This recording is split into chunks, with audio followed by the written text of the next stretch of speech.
Hello everybody, this is Lord of the Fly, and welcome to episode 2 of Stuffing Wakeups with Nightwing. Today we're going to be stuffing Zod's Wakeups, because all of Zod's Wakeups need to be stuffed. I hate this dirty man. Pig of the Hut, shoutouts to you bro, biting me yesterday in casuals.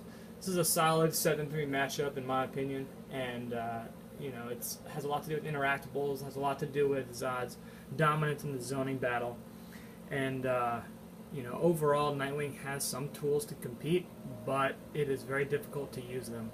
And once you knock Zod down, you have to be able to master the stuffing of his wake-ups, because otherwise you're not going to be able to keep that momentum going. Let me readjust here.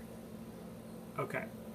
So there are a couple ways to stuff Zod's wake-ups. I'm going to start with the easiest, most basic ways and work my way into the more difficult ways to do it, more risky ways. Putting them on auto block, wake up. Let's start with Zod Charge. And I want to focus on Zod Charge and Phantom Strike because those are the two wake ups that Zod will do most. That and Backdash. We'll talk about all three of those.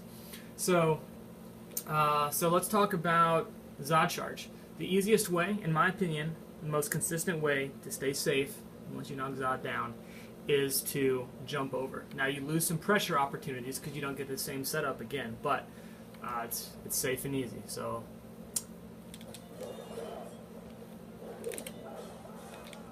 notice what I did was I jumped over Zod and punished him with ground pound before he was able to recover from Zod Charge. If you're too late, he'll be able to block it, and that's not the worst position to be in because you're at plus frames. But if you're fast enough, you should be able to get 21% off of that. The other way is to jump over Wing Ding. If you're quick enough to get 11%, if you're slow, you'll get 4%. But either way, you're going to hit him and do a little bit of damage. Now, let's just say, you do this a couple times, and then you even block one, get a full combo punish, and he starts to do Phantom Strike instead, which is safe on block, and it's a little bit less risky if you block it.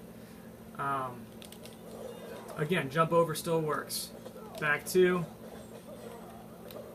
I didn't mean to do back 3 there, but you know what I'm saying. You get a free combo just by jumping over. Oh, I wanted the background bounce. Come on.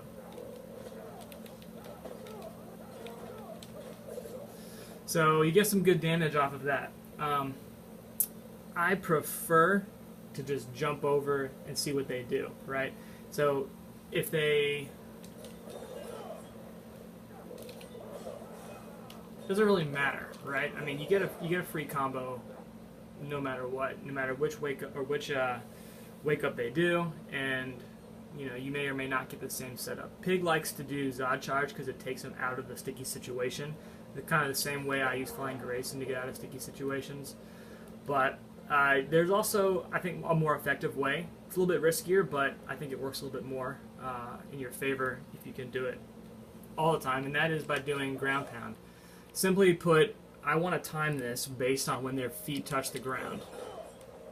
Okay?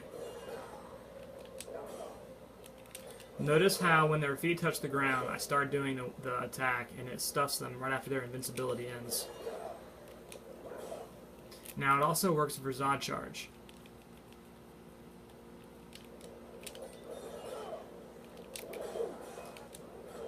Now, if you meter burn it, you get the full combo, you can reset the situation.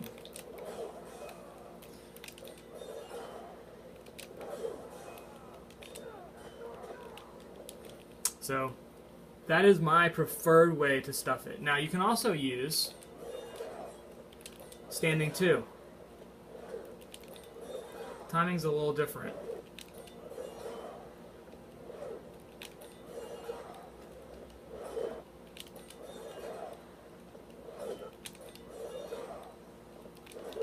You can also use standing 1.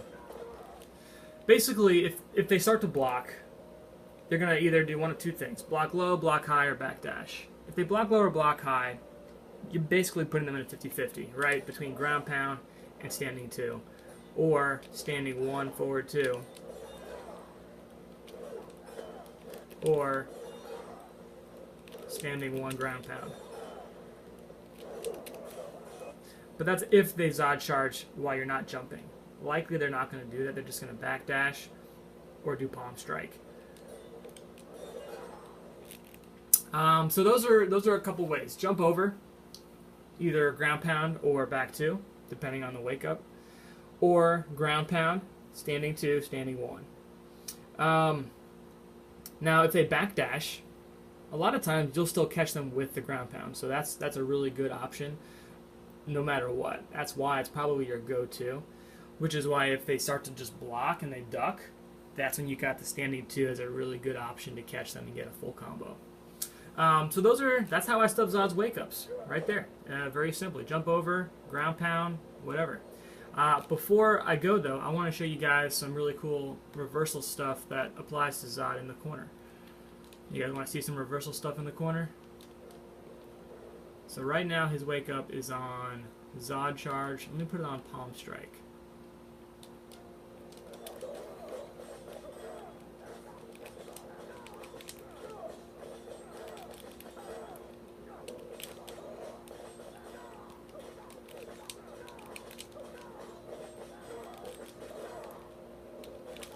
Pretty much it's an infinite loop if they do Phantom Strike.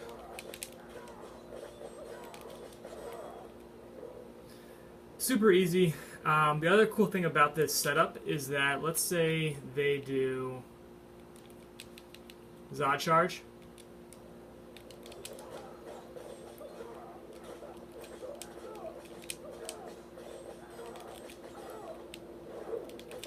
You can block in time, it's a safe jump, and you can get a full combo punish.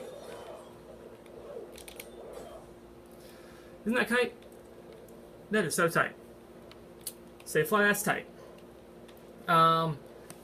So yeah, those are my setups. Those are my corner ways to stuff Zod's Wakeups. I hope you guys enjoyed this video. Next episode, I will be doing Shazam, who always gets up for free against everybody, so that might be a really short video.